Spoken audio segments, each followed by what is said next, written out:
Hello, everyone. Welcome back. This is Bobby Lee, Bitcoin. Welcome to my new podcast series. And today we have as our guest Eddie Kravetz. Eddie has been a Las Vegas native, and he's been in the security and law enforcement field. He's retired here in Las Vegas. And I met Eddie recently. He's very interested in Bitcoin and cryptocurrencies. So welcome to my show, Eddie. Thank you, Bobby. Yeah. So tell us about your journey in how did you get interested in Bitcoin? Tell us where you're at. Do you invest in Bitcoin? Do you own any at this time? What got you started? Well, I had heard about Bitcoin and been to a couple conferences, and the longer I sat there, kind of the less I knew, Yeah. actually. And What year was that? Like when? oh man, it was probably a good 10, maybe 10, 15 years ago. Oh, really? Okay, so it's been quite a while. Yeah. And so as far as the cryptocurrency, I really didn't understand any of it. And I listened to the idea of cryptocurrency and only understood its value because of the scarcity of Yeah. the 21 million bits or whatever Bitcoins, yes. that type of thing is. And so understanding it as an alternate currency was somewhat difficult, actually, for me. And I would listen, and everybody was high on Bitcoin. And then, of course, when I met you and we had lunch that day, you had given it a lot of clarity on what it was and what it wasn't, and how it would kind of play into the financial markets going forward. Yeah. So I've been like you. I got involved probably 11 years ago, and today I see Bitcoin as an investment asset class, as primarily a means of investment. Because of its scarcity, I think it's going to hold its value quite well. There's a lot of other cryptos and all that sort of gets mixed up with Bitcoin. So unfortunately, a lot of scams and all that stuff out there. So you gotta be careful to figure out which one you want to invest in. Mhm. Yeah, have you taken the step to invest in Bitcoin yet or not? I have not. I didn't actually look into the brokerage idea of which brokerage do you use, Yeah, and then not familiar at all with the value of it, and what would be a high, what would be a low, that sort of a thing. So actually, from uh, maybe conceptually, I understand it a little bit more, but technically, tactically, yeah, I wouldn't know how to do that. yeah. So what kind of questions do you have for me? How can I help you answer some of those questions? Well, if you were going to invest in that, would you use a regular brokerage like a Charles Schwab or a TD Ameritrade? That's a great question to start off with. So Bitcoin today, even though it's been around for the last 13 years, it's still relatively new as an investment asset class. So in other words, it has not incorporated itself well into the existing financial system yet. Meaning that we're still waiting for Bitcoin to we're still waiting for some of the financial institutions to come up with what they call a Bitcoin ETF, an exchange traded fund. So gold and other precious metals have ETFs. ETFs allows people to buy the underlying asset very easily using a stock brokerage account like Charles Schwab, TD Ameritrade, and so on and so forth. Unfortunately, because they don't officially have the true Bitcoin ETF, it's still a little bit hard to buy Bitcoin with a stock brokerage account. There are some proxies. There's some non-ETF but related funds that own Bitcoin you could buy into, but you can't really get the real Bitcoin through an exchange through a brokerage firm. Okay. So for example, if you'll need to do that if you have a retirement IRA account and so on and so forth, you would want to buy the Bitcoin ETF. So that's probably coming down the pipeline in probably a few years. So who would authorize the a Bitcoin ETF? Yeah, that's a great question. So the ETF and everything to do with securities and stock exchanges are governed by the SEC. So that's the regulatory commission. It's the Securities Exchange Commission. It's a regulatory body that sort of oversees the stock market and all related equities and so on and so forth. So they're the firm that the financial institutions are actually applying to launch their own ETF for Bitcoin. And in fact, over the last few years, there's been probably upwards of a dozen different companies who have tried to launch an ETF for Bitcoin. I think it's going to happen one day. It just hasn't happened quite yet. Okay. Yeah. So because the SEC is the regulatory body, Yes. and it may be a year or two, perhaps 3 years out before there is a ETF certified fund, then what is the default for a person like myself to then purchase shares of Bitcoin? Yes. Yeah. How would one do that then? Yeah, that's okay. So let's go over that. So today, in fact, people have been doing it for the last 10, 12 years. People have been buying Bitcoin. So if you review, there's only 3 ways you can get Bitcoin. Number one is you can mine it. And this is the mining effort. This is a little bit complicated, maybe too deep to go into for today's conversation. They use machines to do the calculations for the mining. I think you've heard of that, right? I have heard of data mining, Bitcoin mining. Exactly. So that's not understanding it, but heard of it. Heard of it. So it's not for the casual person. So we'll put that aside. Number one. Number two is you can actually get paid in Bitcoin for goods and services. So if you were to sell something, if you would offer your services, you can ask for payment in Bitcoin. So even though it's not legal tender per se, but you're still in the US, you're still allowed to get paid in Bitcoin. You still have to report your taxes for income and so on and so forth. So whether you bake some brownies and sell the brownies, or you mow the lawn for your neighbor, you can get paid in Bitcoin. Or even professionally, whatever consulting work you do, law enforcement, security stuff you do, you can get paid in Bitcoin. Number 3 is to buy it with money. And this is what we're talking about, to buy Bitcoin.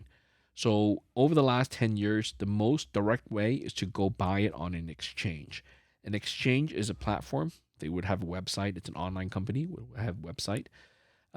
Some of the more famous ones in America would be like Coinbase, Gemini, Kraken. You may have heard of some of these. I've heard of those. That Coinbase is now a publicly listed company. So these are exchanges where you can go online, set up an account on an exchange, and they are a custodial for you. So they would also hold the Bitcoins if you buy the Bitcoins.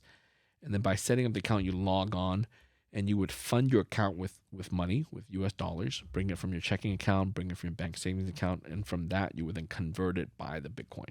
Oh, I see. And then whatever Bitcoin amount you buy, by the way, it could be a partial amount. You don't have to buy 1 Bitcoin. You could buy 0.9. You could buy half a Bitcoin. You could buy a quarter of a Bitcoin or a tenth of a Bitcoin. So it's fractionalized? Fractionalized, yeah. Okay. In fact, there's many, it's very fractionalized, meaning that there's actually 8 decimal places. So you could buy very, very small units of Bitcoin. So what is if you use an exchange, Coinbase, which you say is now publicly traded, how is the Bitcoin secured through the Coinbase? Yeah. So Coinbase as a company, they have a lot of engineers and technical resources. Okay. So they are a registered custodian. So they're licensed. And what they would do is they would hold the Bitcoins on behalf of customers like yourself. So they would have a large vault, like a digital vault, which would hold all the private keys and all the digital assets, and it would be kept safe like that. Now, the difference is that in that scenario, you have a account relationship with Coinbase. It's sort of like if you were to buy gold, right, you could choose to leave your gold with the bank. I was going to say this sounds very similar to purchasing either physical gold, physical silver versus paper gold. Not taking possession of it. Exactly. Allowing it to be stored in their bank. They become the custodian of records or the custodian. Yeah. And then if you wanted to buy or sell it, you would call them and that's exactly do that transaction. So this is very similar to that. It's just digitized. Exactly. And then you bring up a good distinction, which is in reality, you can also request to take custody yourself. Right. That's called self-custody. So with gold and silver, if you buy from the U.S. Mint or you buy gold and silver coins from your local neighborhood coin store, you can ask and get delivered the gold bullion, silver bullion. Right. and store it at home, Correct. under a bed mattress in your home safe, or dig a hole in the backyard, Right. however you want, right? Uh-huh. So same thing with Bitcoin. You can actually self-custody Bitcoin as well. But this is where it gets a little complicated. You need some wallets and so on and so forth. But my company, we make those wallets. Right. And so I think that we had shared a lunch maybe 10 days ago, and that is where I learned about the cold storage idea. Furthermore, Yeah. that then you basically self-possess the cold storage, which is your Bitcoin, and now you, like you say, you hide it, you bury it in the ground, you do whatever. Yeah. But that is how that possession works. Yeah. So let's separate out some of the phrases that you've used. Okay. So just to clarify it for both the audience online Sure. and also for you. So the most important thing is the first level to discuss is the storage of the Bitcoin and cryptocurrency. Is it self-custody or is it custodial? Okay. So self-custody means you store it yourself, and custodial means it's stored by another company, usually a bank or a licensed custodial firm, Understood. like Coinbase and so on and Yes. so forth.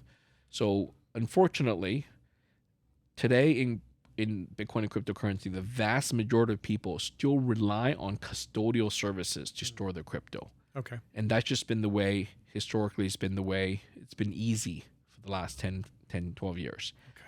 However, if you want to be serious about it, I recommend people to have self-custody of their crypto. And the reason is to remove the risk of that custodian, something bad happening to them, running away with the coins and so Right. on and so forth. So I advocate for self-custody. Now, unfortunately, again, historically, self-custody has been difficult because it takes a certain technical know-how to know how to do the self-custody properly. And then, of course, self-custody itself can come in two flavors. There's the hot version and the cold version. Okay, so when you self-custody, the hot version would be self-custodying on a computer or a cell phone where the credentials, the private keys, are on the device itself, which may be connected to the internet, and that's at risk potentially of hacking or something bad happening to the electronic device itself. Whereas cold storage, you're now custodying on a different device that does not connect to the internet, and that's why it's safer from hacking and other problems. And I think for a person like myself or those similar to me who may not be as technically savvy as, say, the millennials, Yeah. when we hear, well, you can have Bitcoin, but it's virtual, it's stored in your wallet, it's stored on your phone, it's stored in a device, and then the people can data mine that and steal that. And then, of course, then you're looking at, well, why would I want to do that? Yeah. Because I don't have the technical That's- expertise to secure. And that's why a lot of people just leave it on the exchange. That's why they leave it on the Sure. custodial service. Now, That's what exactly it. Now, what about all that sounds good, but what would happen, or what are the things that would preclude Coinbase, their storage, okay, their custodial storage, one of their employees embezzles or has sole care and custody of that particular device and then walks away with it or steal? How does that work? It's, unfortunately, we live in a complex world. Yes. And Even more complex now. Yeah, I know. So there's always obviously hopefully a lot of good people out there, and then every so often you have a bad apple, some Right. people who bad actors who misbehave and so on. And you don't get rid of that problem. There's nothing. So Coinbase, obviously, I don't work for them. I don't know their policies, but I assume they have good hiring policies. They hire reputable people with good backgrounds. They do background checks, and they, through internal process and procedures, Mm-hmm. my understanding is they would vet out all possibilities of internal employee theft and malfeasance. I think it Right. would go into along the lines of the controls that they would use. Yeah, controls and processes. What are the controls? Whether it's Yeah. So Yeah. So in the end, also they're a listed company, publicly listed company, so That's they have a correct. lot of reporting obligations to the SEC Yes. and all that, all the filings. So in the end, you have to trust that process. You have to trust the company, trust the officers of the company. You have to trust the regulators Which that is is all that. which is no different than trusting the custodian of your gold or silver should Exactly. you leave it there Yeah, within their vault. and similar to trusting banks, right? When Yeah. you deposit money at banks, you have to trust the bank to do the right thing with your money and not misuse it, misappropriate the funds, and so on and so Okay. forth. That's the world we live in. It's a complex world. There is trust involved. Yeah, and really that is how the banking system works, and that's how the gold and silver system works, and so it's really adopted the same system. Yeah. For custody, Correct. custodial. Okay. And then hopefully, if something does happen, they have the right insurance and the right policies, such that they don't. Such that the losses don't affect the end users like yourself, and they can absorb the losses either at the insurance company level or at the corporate level. Yeah, well, someone would have to take a financial loss, whether it be the owner, the holder, Yeah. or the institution. Yeah. Someone would suffer a financial loss in the event there was a bad actor. Yeah. Okay. Either a bad actor or just a mistake, such as a heist or Or a someone- mistake. Yeah, could be. So remember, in the old days when they're transporting gold, Sure. there will be highway robberies and stuff like that, right? Right. Pirates and stuff like that. Right. Okay. So it's Very, very similar. yeah, because in the end, the key thing is Bitcoin is a bearer asset, meaning that Bitcoin is not a titled by default. Bitcoin is actually not a titled asset and not. It's a bearer asset. I had heard, I don't know if it's true, that the United States Supreme Court had ruled on Bitcoin at the Ninth Circuit and heard that they classified it as property. As property, yes, absolutely. Am I correct? Yes. So I want to make a distinction. So it's property, Right. personal property, so that there's legal ownership and there's responsibility for Right. it. However, unlike real estate property is a titled property. Correct. Okay, whereas Bitcoin is private property, but it's actually bearer asset property. Makes sense. And let me give you an example of the difference, okay? So for real estate, let's say we're doing a real estate transaction. Let's say I'm going to sell my either a plot of land or a single family home. I'm going to sell it to you. We go through a real estate agent. So I have title to the land and the real estate, and I'm selling to you for some agreed price. So the agent and the title company will help us through that process. But at no point in time can any of them steal the property under our nose. Because in the end, the property either belongs to me or belongs to you, belongs to someone through the actions of a local county recorder, where in the state government, local government, they say this piece of land, this location, whatever, now belongs to whoever, whether it's Bobby or Eddie. Mm-hmm. So no one can, even if they forge the signatures, if they do something wrong with it, the authorities can always fix it Correct. by retitling it to the correct owner Correct. through legal due process. Through les pendants or quieting the title or something. Exactly. Okay. So that's why it's a titled asset. Okay. So there's some safety in that perspective, but there's also a lot of bureaucracy and a lot of third parties involved. Yes. Okay. So in other words, I can't willy-nilly give you that land just by handing you Correct. this piece of paper The deed, because we need someone to sort of record it and so on and so forth. Or in other words, if I keep my deed in my home safe and you or a thief were to come steal it, you don't now automatically own the title Right. to the real estate, because it still needs to go through the recording process. Correct. If it's obtained through theft, it's not going to go through. That's correct. A bearer asset, on the other hand, is something valuable, property. In this case, it's the bearer of the asset is established as the owner. So think of cash, Okay. gold, a diamond ring, or a painting or a bottle of red wine. So those are bearer assets where if I give it to you, that's it. There's no recording of the owner on some government database or sheet of paper, so to speak. Right. I understand. So that's the essence. So Bitcoin is actually a bearer asset. I see. Yeah. I see. It's quite interesting in that sense. Yes. So is that how the Bitcoin then essentially bypasses the banking system? A little bit. The banking system today is built on top of the money system today, which is these paper notes, which were, if in essence, notes, receivable notes for precious metals, for gold and silver back in the days, hundreds of years ago. So hundreds of years ago, people dealt with physical gold and silver coins, and then they put a layer of paper notes on top of it as payables. And that became the paper money today, and the banking system built on top of that. Right. So Bitcoin is this new branch of a bearer asset that's valuable, that's strictly limited and scarce. And so the banking system today is having trouble sort of recognizing this new beast. Right. Because it just came out of nowhere, out of left field, so to speak, right? And it's not compatible with the existing money system. Wow. Right? Yeah. So it's different like that. Okay, let's take a quick break, and then we'll be right back, okay? Okay. Thank you, Eddie. Thank you. Okay, so welcome back. This is the Bobby Lee Bitcoin podcast, and we have here Eddie Kravetz.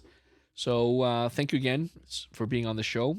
So we're talking a little bit about Bitcoin as an investment. Right. So what are your thoughts about it? Because you're new to this. You've been aware of Bitcoin for many, many years. It's been in the peripheral. You studied it. Right. You've gotten a copy of my book. Right. And tell me your latest thoughts about in actually committing to investing in Bitcoin. Is that something you're looking to do? I think that the answer would be yes, based upon a summary concept that you and I came up with, and actually you came up with that I could understand. Because of the scarcity of the Bitcoin, that gives it its value. And your thoughts were, well, the scarcity and also the utility. But right, yeah, okay, scarcity plus utility. Yeah. So your thoughts were, well, look, there would be a huge upside if you're right, and really somewhat of a limited downside if you're wrong, because anything that has scarcity of value or utility is going to hold its value. It may go down, but it's certainly not going to go bankrupt. Well, to clarify, Bitcoin is a new thing relatively. Right. So some people call it an experiment. Uh-huh. Some people call it very successful. So it's all a little bit subjective in terms of I how think successful. I think the timing of it is, Yeah. if you got in a long time ago, you're very successful with that. Yeah. So what I'm trying to say is there's no guarantee that Bitcoin will succeed ultimately. Okay. However, as someone who's been following for the last 11 out of the 13 years, I'm invested in it. I'm sort of biased, right? But I can tell you with my technical understanding and my long-term study of it, even though I'm biased, I can say honestly that from my perspective, Bitcoin has legs. It's more likely to succeed than it is to fail. However, I do recognize, anything can happen in the world. It could still fail. So that's why, as an investment, I tell people don't sell your house and Right. put all your money in it, but rather, if you even for a retired person like yourself, if you have an amount to invest, you may want to carve out 1%, 2%, or 5% and invest in Bitcoin. And so I would just want to maybe give a scenario and then come back because you're saying, well, it may not exactly be Bitcoin, but could we not say that would be very similar to the electrical vehicle? Tesla. Yeah. What about it? Is Tesla's the kind of the the lead, absolutely. the leader? Yes. But we would both say we believe electric vehicles are here to stay. I would certainly say so. Okay. But again, there's no guarantee, right?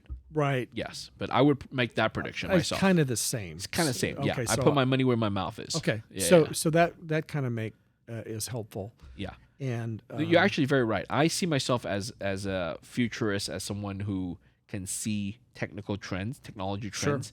So I'm a big fan of Tesla, and likewise I'm a big fan of Bitcoin. I think both are on the path to success. And I think based upon that, money as we know it is made in the future. Yeah, Pretty much. So I just lost my train of thought. About the investment amount. Yes, the investment amount, and then how would one, if you're using the exchange, say Coinbase, how do we figure out value. Yeah. So the best thing to do is so you have your total investment portfolio size. Okay. You may invest in, for example, real estate. Yep. You may invest some of it in stocks. You may even have precious metal gold Right. and silver, or you may have other collectibles. And what I suggest is taking that amount, carving out a percentage in terms of dollar value that you want to invest in Bitcoin. And at that point, with that dollar value, whether it's $1,000, $10,000, $100,000, even $1 million, right? You say commit yourself to say buying Bitcoin with that dollar amount, and you may want to spread that out over 2 or 3 months, the purchasing, so you sort of dollar cost average it, because Bitcoin is very volatile. It may go up and down 10-20% within a few weeks. I understand. Okay. So spread it out over 2 or 3 months, and then utilize an exchange, like the ones I mentioned: Coinbase, Gemini, Kraken, and so on. Now, what gives this from a long pull, from a long perspective, from an investment idea? You have shared with me that you think that it could be, the returns could be huge. Yeah. 2, 3 times, 5 times, 10 times, maybe more. And more, yeah. So today, Bitcoin, what's great is Bitcoin, we know how many there will be in existence. Correct. So Bitcoin, let's say it's $30,000 today. There's only 21 million ever. So roughly there are 19 million today.